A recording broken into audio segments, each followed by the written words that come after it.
తన మాటలన్నీ వింటున్న విజయ్ ముందు ఆశ్చర్యపోయి తర్వాత తనని ముద్దు పెట్టడానికి ముందుకు వస్తున్నట్టు పరి మూత ముందుకు పెట్టి ఉండటంతో వచ్చిన అవకాశాన్ని వదులుకోలేక అది కలే అనుకుని ప్రేమగా తన వైపు చూస్తున్న పరీని చూసి లోపల నవ్వుకుంటూ పరి పెదవులు అందుకున్నాడు విజయ్. గాఢంగా ముద్దు పెడుతున్నా సరే పరి అది కలే అనుకుని విజయ్కి సహకరిస్తూ ఉండిపోయింది. 2 నిమిషాల తర్వాత పెదవికి ఘాటు పెట్టి వదిలిన విజయ్ మెరుస్తున్న పరి పెదవులని బొటని వేలితో నిమురుతూ, రియల్లీ నా లైఫ్లో ఫస్ట్ కిస్ ఇదే, ఎంత బాగుందో అని మరోసారి ముద్దు పెట్టుకోవటానికి ముందుకు రాగానే ఇద్దరి పెదవుల మధ్య చేతులు అడ్డం పెట్టిన పరి కళ్ళు పెద్దవి చేసి, ప్రతిసారి కలలో నేను ముద్దు పెడుతుంటే ఇష్టం లేదు అంటూ దూరంగా తోసేసేవాడివి కదా విజయ్, మరి ఈరోజేంటి నువ్వే ముద్దు పెట్టుకున్నావు అని కళ్ళు పెద్దవి చేసి పెదవి మంటకి అది నిజమో కలో అర్థం కాక లేచి కూర్చొని విజయ్ వైపు చూస్తుంటే విజయ్ నవ్వుతూ పరి నడుం చుట్టూ చేయి వేసి దగ్గరికి లాక్కొని పూర్తిగా తన ఒడిలో కూర్చోబెట్టుకొని, నన్ను ప్రేమిస్తే ఇంత డిప్రెషన్లోకి వెళ్ళిపోతావని అనుకోలేదు పరి, really I miss you so much అంటూ ఈసారి తనే ఇనిషియేషన్ తీసుకొని పరి పెదవులు అందుకున్నాడు. ఈసారి స్పర్శ నిజమని రుజువు చేయటంతో కళ్ళు పెద్దవి చేసింది పరి. ఇందులోనే నిషా కంగారుగా వీళ్ళిద్దరూ ఏం చేస్తున్నారనుకుంటూ డోర్ వరకు వచ్చి వాళ్ళిద్దరిని అంత క్లోజ్గా చూసి షాక్ అయి టక్కున వెనక్కి తిరిగిపోయింది.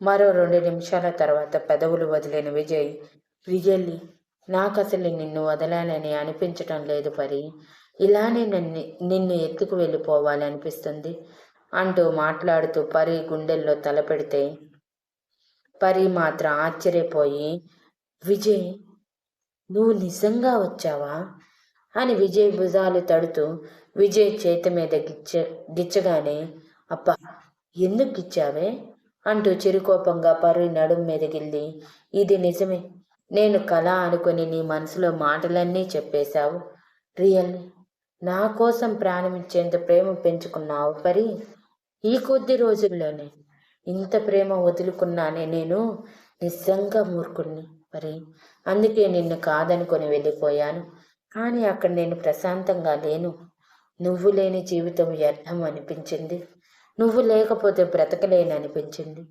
అందుకే నీకోసం ఇక్కడికి వచ్చేసాను పరి, ఇక్కడికి వచ్చే వరకు కూడా ప్రేమ పెళ్ళి అంతా ట్రాష్ అనే అనుకున్నాను, కానీ ఇక్కడికి వచ్చి నువ్వు కనిపించక పిచ్చివాడినైపోయాను,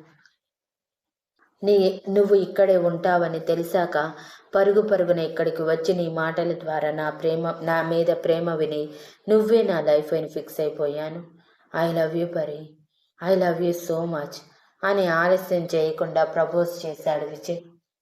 విజయ్ మాటలన్నీ విన్న నిషా సంతోషంగా వెనక్కి తిరిగి వాళ్ళిద్దరిని మరోసారి కళ్ళారా చూసుకుని, ఇది చాలు నాకు, మీరిద్దరు సంతోషంగా ఉంటే చాలు, ఇవాన్ అన్నట్టు నా కూతురికి ఒక జీవితం చూపించాడు, రియల్లీ ఇవాన్కి నేను పూర్తిగా రుణపడిపోయాను, ఈ జన్మలో ఈ రుణం తీర్చుకోలేను, మరో జన్మంటూ ఉంటే ఇవాన్కి ఎలా అయినా నా హెల్ప్ చేస్తాను అని వాళ్ళని డిస్టర్బ్ చేయకుండా బయటికి వెళ్ళిపోయింది.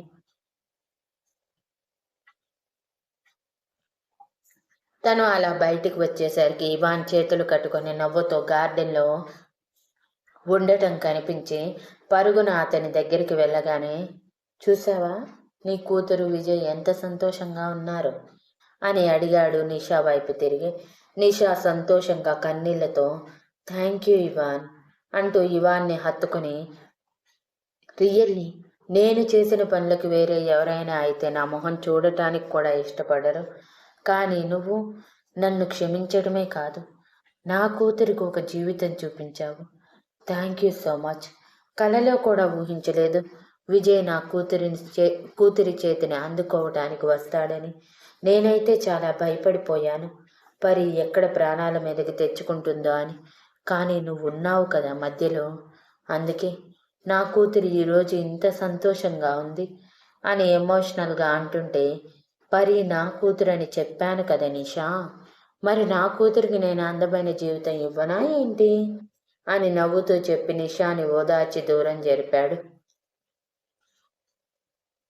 ఇదంతా తన బాల్కనీలో నుంచి చూసిన ఇషిక మౌనంగా లోపలికి వెళ్ళిపోయింది. బాల్కనీ డోర్ క్లోజ్ చేసి. మరో 10 నిమిషాలు నిషాతో మాట్లాడాక, సరే ఇక వెళ్ళు, విజయ్ని పంపించు. ఎంతసేపు లోపలే ఉంటాడు? లేట్ నైట్ అయ్యిందంటే అందరూ మళ్ళీ నానా రకాలుగా అనుకుంటారు. రేపు అందరి ముందు అఫీషియల్గా వాళ్ళిద్దరి గురించి అనౌన్స్ చేసేద్దాం అని అంటే నిషా సంతోషంగా సరే అని తల ఊపి విజయ్ కోసం వెళ్తే ఇవాన్ నవ్వుతూ, పరీ లైఫ్ సేఫ్, నేనిచ్చిన మాట పూర్తి చేసేశాను అనుకుని లోపలికి వెళ్ళిపోయాడు. రూమ్లోకి వచ్చిన ఇవాన్ ఫేస్ వాష్ చేసుకోవటానికి వాష్రూమ్లోకి వెళ్ళిపోయాడు. ఇషిక తన వైపే చూస్తున్నది గమనించక ఫేస్ వాష్ చేసుకుని టవల్తో మొహం తుడుచుకుంటూ బయటకు వచ్చిన ఇవాన్ ఇషిక వైపు కళ్ళు తిప్పాడు. అప్పటికే ఇషిక చూపు తన వైపు ఉండటం, ఆ చూపులో వేరే ఇంటెన్షన్ కనిపించటంతో ఇవాన్ కళ్ళు చిన్నవి చేసి, ఏంటి ఆ చూపు అని అడిగాడు బేస్ వాయిస్లో. అయ్యో, ఏమైందండి? నా చూపు అంత చండాలంగా ఉందా?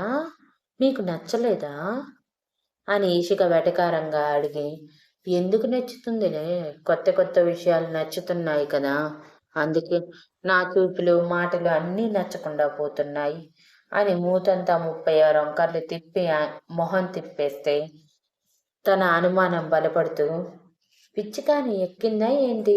ఏదేదో మాట్లాడుతున్నావు, నిద్రపోయే టైంలో ఈ మాటలేంటి అని సీరియస్ అవుతూ పక్కన కూర్చుంటే, అవును, నాకు పిచ్చే పట్టింది, అందుకే ఇన్ని రోజులు గుడ్డిదానిలా ఉన్నాను, నిజంగా గుడ్డిదాన్ని చేశారు నన్ను అని అరుస్తూ ఏడుస్తూ ఉంటే, ఎందుకు ఇప్పుడు ఏడుస్తున్నావు? ఏమైందో చెప్తేనే కదా నాకు అర్థమయ్యేది.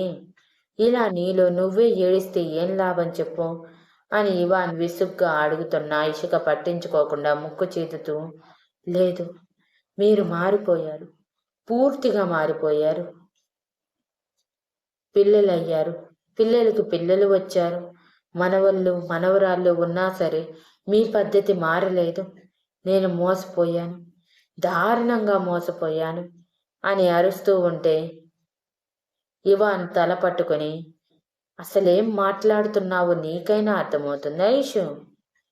నేను నిన్ను మోసం చేయటం ఏంటి, అది కూడా ఈ వయసులో అని అంటే, లేదు, మీరు మోసం చేస్తున్నారు, కల్లారా చూశాను నేను అని అంటుంటే ఇవాన్ విసురుగా ఇషికని తన వైపు తిప్పుకొని, అసలు నువ్వు నా గురించి ఏమనుకుంటున్నావో చెప్పు, దానికి నేను సమాధానం చెప్తాను అని బేస్ వాయిస్లో అడిగాడు. ఆ బేస్లో ఈసారి కోపం కూడా కలవటంతో ఇషిక కొంచెం కంగారు పడి, ఏమీ లేదులేండి, వదిలేయండి, నేను చెప్పినంత మాత్రాన మీరు ఒప్పుకుంటారా ఏంటి? లేదు కదా, ఇది అంటూ మభ్య పెడతారు, అంత మాత్రానికి ఎందుకు నేను చెప్పటం మీరు వినటం అంటూ మంచం మీద వాలబోతుంటే ఇవాన్ బలవంతంగా తన భుజాలు పట్టి కూర్చోబెట్టి, అసలు నువ్వు ఏం చూసావో, నువ్వేమనుకుంటున్నావో సరిగా చెప్పు ఇషు. సగం చెప్పి సగం చెప్పకుండా నాలో పాత ఇవాన్ని బయటికి తీసుకురాకు. ఇన్ని సంవత్సరాల తర్వాత పాత ఇవాన్ బయటికి వస్తే నష్టపోయేది నువ్వే. నోరు మూసుకుని నీ మనసులో ఏముందో చెప్పు అని సీరియస్ అవ్వటంతో ఇషిక ఉలిక్కిపడి కళ్ళు పెద్దవి చేసి ఏడుపు వస్తుంటే ఆపుకుంటూ ఉంది. ఇవాన్ అయినా పట్టించుకోకుండా అసహనంగా, చెప్పవే, మూగమొద్దులాగా నోరు మూసుకుంటావు ఏంటి అని అరవటంతో, అంతేలేండి, నేను మూగమొద్దుని, వాళ్ళేమో అప్సరసలు అని మూతి ముడుస్తూ ముద్దు ముద్దుగా చెప్తే ఇవాన్కి విషయం కొంచెం కొంచెం అర్థమవుతూ ఇషిక బుగ్గలు వదిలేసి, ఈ వయసులో నా మీద అనుమానమా అని కళ్ళు పెద్దవి చేసి అడిగాడు. ఇషిక మొహం తిప్పేసి, అనుమానం ఏం కాదు, నిజం, మీరు నాతో సరిగా మాట్లాడటం లేదు ఈ మధ్య, పూర్తిగా మారిపోతున్నారు. ఎంత బిజీ అయినా నైట్ టైం నాతో ప్రశాంతంగా మాట్లాడి చిన్న చిన్న చిలిపి పనులు చేస్తూ అల్లరి పట్టించేవాళ్ళు, కానీ ఈ మధ్య ఆ అల్లరి లేదు, చిలిపితనం లేదు. పూర్తిగా దూరం పెట్టేసి మీరు మాత్రం హ్యాపీగా ఉన్నారు అని ఏడుపు మొహం వేయగానే, నోరు మూసుకో అని గద్దించిన ఇవాన్, ఈ వయసులో నా మీద అనుమానం పెట్టుకోవటం ఏంటి? పిచ్చిగాని పట్టిందా ఏంటి? నేను వేరే అమ్మాయిలు వెనకపడటం ఏంటి? అంటే నిషాతో నన్ను లింక్ కలుపుతున్నావా అని అనగానే ఇషిక కోపంగా చూసింది. ఈ వయసులో పిచ్చి పిచ్చి ఆలోచనలు పెట్టుకొని మన రిలేషన్ని డైవర్స్ వరకు తీసుకువెళ్ళకు ఇషు. అసలు ఆ వయసులోనే ఏమీ చేయని వాడిని ఇప్పుడు మాత్రం ఏదో చేస్తానని ఎలా అనుకుంటున్నావే? అప్పుడైనా ఇప్పుడైనా ఎప్పుడైనా నా మనసులో, నా పక్కన, నా శరీరంలో సగభాగంగా ఉండేది నువ్వు మాత్రమే. అర్థమైందా అని సీరియస్గా చెప్పగానే ఇషిక గట్టిగా నవ్వేసి ఇవాన్ మీద పడిపోయింది. పూర్తిగా తన బరువుని వదిలేసి ఇవాన్ ఆశ్చర్యంగా ఇషిక చుట్టూ చేతిని వేసి, ఎందుకు నవ్వుతున్నావే? నేను అరుస్తున్నానా అని అడిగితే ఇషిక ఇవాన్ కళ్ళ మీద ముద్దులు పెట్టి, లేదు, నేను అనుమానిస్తే మీరు కొట్టకుండా నిదానంగా చెప్తున్నారు చూడండి, ఎంత ఓపిక వచ్చింది అని మురిసిపోయాను. అప్పట్లో ఇంత ఓపిక ఉందా? చీటికి మాటికి కొట్టేవారు, ఆ కోపం అంతా ఎగిరిపోయిందా ఏంటి అని అడిగింది. టాపిక్ డైవర్ట్ చేయకు ఇషు, చెప్పు, అసలు ఎందుకు ఇలా మాట్లాడావు అని అడిగితే ఇషిక మూతి ముడిచి, జెలసి, నేను మీరు గార్డెన్లో ఉన్నప్పుడు నిషేతో మాట్లాడటాన్ని మిమ్మల్ని హత్తుకోవటం చూశాను. ఎంతైనా మీ పాత గర్ల్ ఫ్రెండ్ కదా, చిన్న జెలసి వచ్చింది. నాకు తెలుసు మీరు తన వైపు కన్నెత్తి కూడా చూడరని. ఈ వయసులో అయితే అసలే కాదు, కానీ సాటి ఆడదానిగా నా మొగుడు నా సొంతం, నా మొగుడికి మొత్తం నేను మాత్రమే అనిపిస్తుంది కదా, అదే జెలసి అని అనగానే కళ్ళు పెద్దవి చేసి, దానికి ఇన్ని మాటలా అని అన్నాడు ఇవాన్ షాక్ అయ్యి. ఎన్నైనా అంటాను, ఎందుకంటే నా మొగుడు మీరు అని హక్కుగా ఇవాన్ పెదవుల మీద పెట్టి దూరం జరగబోతుంటే, దీనికి పనిష్మెంట్ వద్దా అని ఇవాన్ సీరియస్గా ఇషిక వైపు చూస్తూ తనని బెడ్ మీదకి విసిరేసి తన మీదకి చేరిపోయాడు. అది ఏమాత్రం ఊహించని పరి ఆశ్చర్యంతో కళ్ళు పెద్దవి చేసి విజయ్ వైపు చూస్తూ ఉంటే, విజయ్ తన కళ్ళల్లో కదిలాడుతున్న భావాలు అర్థం చేసుకుంటూ పరి నుదుటిని ఆనించి, నిజం చెప్తున్నాను పరి, by heart I love you. Life long నువ్వు నాకు కావాలి. భయపడుకో, నీ పాస్ట్ నేను ఎప్పటికీ తవ్వను. యూ ట్రస్ట్ మీ రైట్ అని అడిగాడు తన కళ్ళల్లోకి చూస్తూ. దేవుడు ఎదురొచ్చి వరాలు ఇస్తుంటే ఏ భక్తురాలు వద్దంటుంది? అలానే పరి కూడా చెప్పింది కళ్ళతో అవును అన్నట్టు కళ్ళార్పి. విజయ్ సంతోషంగా, నాకు తెలుసు పరి, నువ్వు నా ప్రేమని ఒప్పుకుంటావని. కొండంత ఆశతో వచ్చాను, నా ఆశని నిజం చేశావు. థ్యాంక్ యూ రా, థ్యాంక్ యూ సో మచ్ అని తన మొహం మొత్తం ముద్దులు పెడుతూ ఉంటే పరి సంతోషంగా విజయ్ చుట్టూ చేతులు వేసింది. 2 నిమిషాల తర్వాత విజయ్ని ఒక్కసారిగా తోసేసిన పరి, సడన్గా ఈ రియలైజేషన్ నిజంగానే వచ్చిందా, లేదంటే ఎవరో ఒకరు గంతకి దగ్గ బొంత కావాలి, నీకు వయసు అయిపోయింది కాబట్టి నన్ను పెళ్లి చేసుకోవడం తప్ప వేరే ఆప్షన్ లేదని వచ్చావా? లేదా నా గతం గురించి తెలుసు కాబట్టి నీ కాళ్ళ కింద పడి ఉంటాను, ఇష్టం వచ్చినట్టు ఆడించచ్చు అనుకుంటున్నావా అని సీరియస్గా అడిగింది ఒక్కసారిగా. తన ఊహలకి కళ్ళు తేలేసిన విజయ్, నాకంత సీనుందా అని తనలో తానే అనుకుని, అంత సినిమా లేదమ్మా నా దగ్గర. నా భార్యని నేను గుండెల మీద పెట్టుకుంటాను, కానీ కాళ్ళ కింద కాదు. మా డాడీ ఎలా అయితే మమ్మీని చూసుకుంటాడో అంతకంటే ఎక్కువగా నిన్ను నేను చూసుకుంటాను. నాకు నీకు మధ్య మినిమం 7 to 8 years గ్యాప్ ఉండొచ్చు. అది పాత కాలంలో వాళ్ళకి ఈజీగా ఉంటుంది. ఈ మధ్య కాలంలో కూడా చాలామంది ఈ మాత్రం ఏజ్ గ్యాప్తో పెళ్లి చేసుకుంటున్నారు. సో నువ్వు కంగారు పడాల్సిన అవసరం లేదు. అండ్ నాకు ఏజ్ బార్ అవ్వలేదు, ఐఎమ్ జస్ట్ 32 అంతే అని మొహం గంటుగా పెట్టి చెప్పి, నీకు నా అంతట నేనుగా వచ్చి ప్రపోజ్ చేస్తుంటే చులకనైపోయాను కదా, అందుకే కదా ఇలా మాట్లాడుతున్నావు అని అడిగితే పరి సంతోషంగా విజయ్ మీదకి దూకి అతని మెడ చుట్టూ చేతులు వేసి, love you Vijay, love you so much. నిజంగా ఇది కళ నిజమో అర్థం కాని పరిస్థితుల్లోకి నన్ను నెట్టేశావు నీ మాటల ద్వారా. అస్సలు ఊహించలేకపోతున్నాను. నీ అంతట నువ్వు నా కోసం రావటం, నన్ను ప్రేమించటం రియల్లీ ఒక వండర్లా ఉంది నాకు అని ఎమోషనల్ అవుతూ ఉంటే విజయ్ తనని ఓదారుస్తూ, నేను ఇక్కడే ఉన్నాను, లైఫ్ లాంగ్ నీతోనే ఉంటాను, రేపే మమ్మీ డాడీతో నీ గురించి చెప్పేస్తాను, I don't want any disturbance in our relationship అని అన్నాడు. అప్పుడేనా అని కంగారు పడుతూ ఉంటే, డోంట్ వరీ పరి, మమ్మీ డాడీ నిన్ను నన్ను ఇద్దరిని అర్థం చేసుకుంటారు అండ్ వాళ్ళకు కూడా నా పెళ్ళే కావాలి కాబట్టి నువ్వు పరిచయం అవ్వటం ఆలస్యం, ఎప్పుడు పెళ్లి చేసుకుంటావా అని వెంట పడతారు, చూస్తూ ఉండు అని తనని నవ్విస్తూ అక్కడే కబుర్లు చెప్పుకుంటూ కూర్చొని ఉండగా నిషా గుర్తుకు వచ్చింది పరికి. టక్కున విజయ్ నుంచి దూరం జరిగి మమ్మీ ఎక్కడా అని అడిగింది. షిట్, నేను కూడా మర్చిపోయాను ఆంటీ గురించి, చాలాసేపు అవుతుంది నేను వచ్చి అని పైకి లేచి బయటికి వచ్చాడో లేదా అక్కడ సోఫాలో కళ్ళు మూసుకుని కూర్చొని ఉన్న నిషా కనిపించింది. నిషా ఎదురుగా వెళ్ళిన విజయ్, ఐఎమ్ సారీ ఆంటీ అని నిషా గురించి గుర్తించినందుకు గిల్టీనెస్తో చెప్పాడు. విజయ్ వెనకే వచ్చిన పరి కూడా తప్పు చేసిన దానిలా తలదించుకుంది.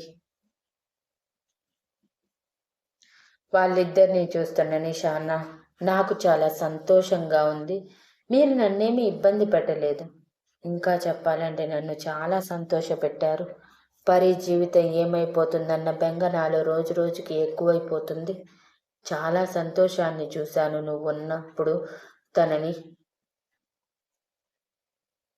మునుపటిలా పరి అల్లరి చేయటం నవ్వించటం కూడా చూశాను, నువ్వు వెళ్ళిపోయిన తర్వాత డిప్రెషన్ వైపు వెళ్ళటం చూశాను, రియలీ నా కూతురు కోసం నేను చాలా భయపడ్డాను విజయ్, నేనే నీతో ఈ విషయాలన్నీ మాట్లాడాలనుకున్నాను, ఎలా అయినా నిన్ను పెళ్లికి ఒప్పించాలనుకున్నాను, కానీ ఆ దేవుడు ఇలా నిన్ను ఎదురుగా తీసుకువచ్చి పెట్టాడు, ఇదంతా ఇవాన్ వల్లే, ఇవాన్కి నేను చాలా రుణపడిపోయాను విజయ్ అని అంది ఎమోషనల్గా.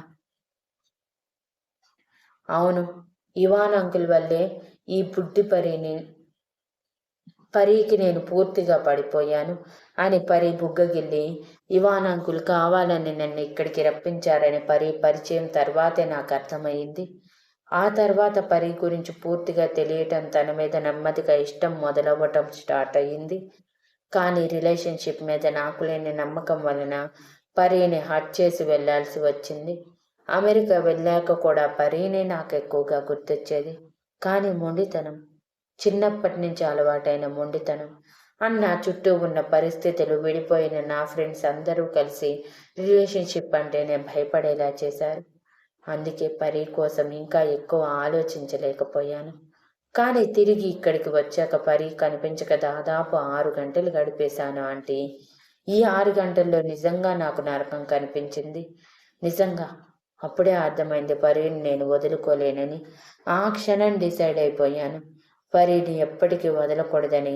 లైఫ్ లాంగ్ తనతోనే ట్రావెల్ చేయాలని అని అన్నాడు విజయ్ ప్రేమగా పరి వైపు చూస్తూ. Thank you for listening and please like, share, comment and subscribe.